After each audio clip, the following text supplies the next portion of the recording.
Hello, welcome back to another video of me talking about and sharing my life with anxiety. Want to apologize for not uploading anything here lately.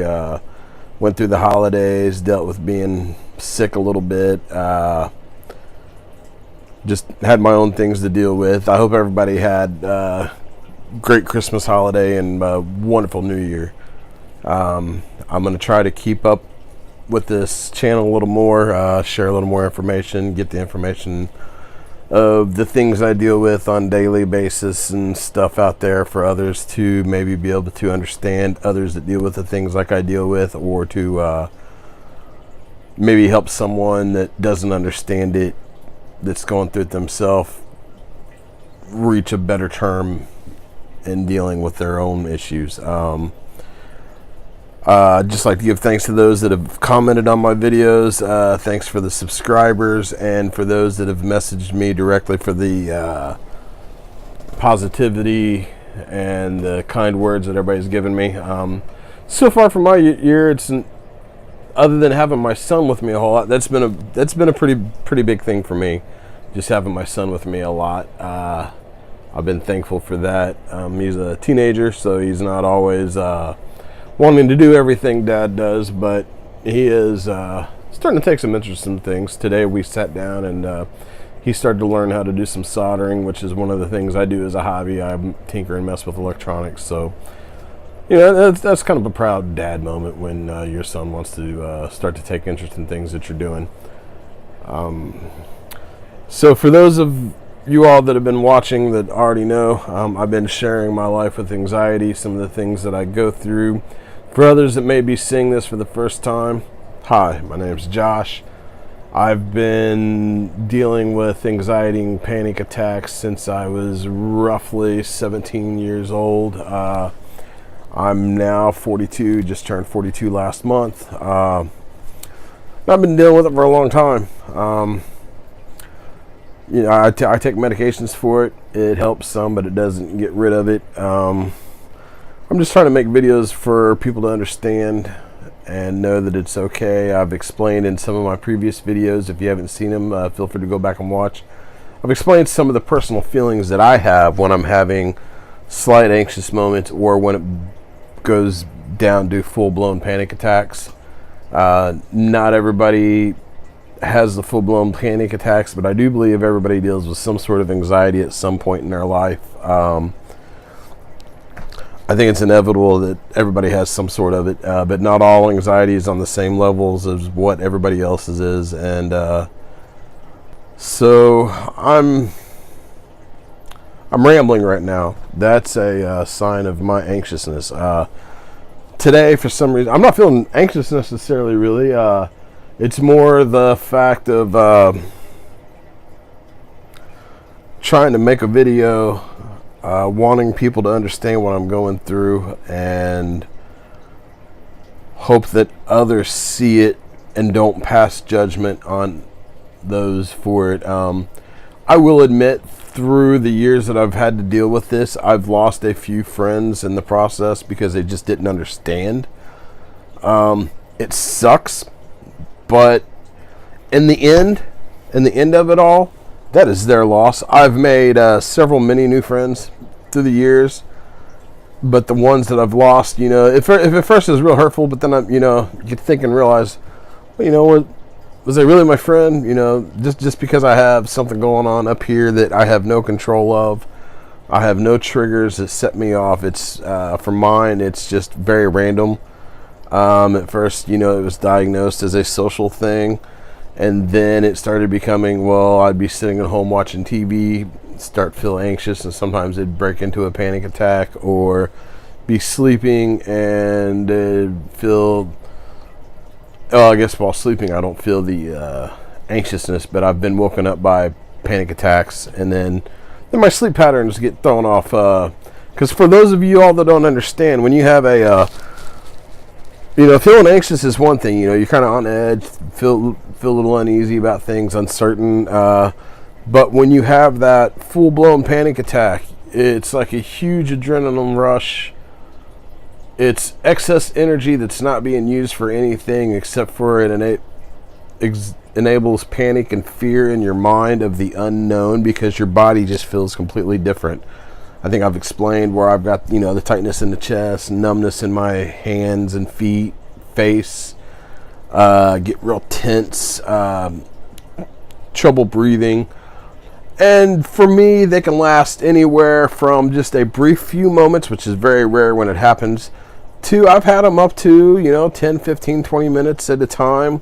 And I've even had them to the point where I've actually passed out from having these. But for those of you all that have never experienced something like this, that large rush of adrenaline that pulsates through your body while you're having the panic attack takes a lot out of you. It's like you went to the gym and just did your hardest workout ever. And it's like that every time. So for me, after I have a big, huge panic attack like that, I basically have to sit down, rest, relax. A lot of times I try to go to sleep if I can. It's not always easy to go to sleep after having the panic attack like that, because then I still have that anxious feeling there. Is it going to come back? Because when you're living with something like this, your mind and brain conditions yourself to overthink things, overanalyze things. So for me, after having an episode like that, if it's unexplained, there was no trigger, nothing necessarily caused it, then I sit there and wonder, well, am I going to have another one? When is it coming back? So sometimes, just that whole relaxation phase that I'm trying to have afterwards isn't as relaxing as it is till I actually do truly drop out and fall asleep. As I mentioned before, I've got a 13-year-old son, and now I've got a cat that wants to be in the video with me. He jumped up out of nowhere. I'm sorry about that. For a long time, my son didn't understand the anxiety and panic issues. He'd seen me wake up a couple times in my sleep from mild panic attacks, and he'd be like, "Hey, Dad, what was that?" And when he was younger, I tried to blow it off. It was nothing. I didn't want to burden him with what I'm going through. But now, as I've gotten older, he understands. He knows what it is. He's very comforting, very supportive. He's been by my side through everything that he can. I try not to put the stress of it on him. I definitely don't want my 13-year-old living with the stress and burden and worries of what his dad's going through. But it's also nice to know that I have a child that's caring and considerate enough to be supportive, to just, "Hey, Dad, how you doing?" And, sometimes that's all it takes is someone to ask, "Hey, how you doing?" to completely change the mood around. And like I've stated before in my other videos, if you're feeling down, feeling depressed, because with anxiety and panic disorders, I'm not going to lie, there does come some depression with it. The depression levels are going to vary for everybody, but it's not an easy thing to live with. But it doesn't have to mean it's the end of the world. It doesn't mean you can't continue to live a life and do your things daily. Sometimes you have to adjust how you do them. Sometimes you do things a little differently than others. And there's nothing wrong with that. If you can live your life and do what you want to do what you need to do, and get things taken care of. I'm a functioning person to the point of where, I can take care of myself. I can do what I need to do.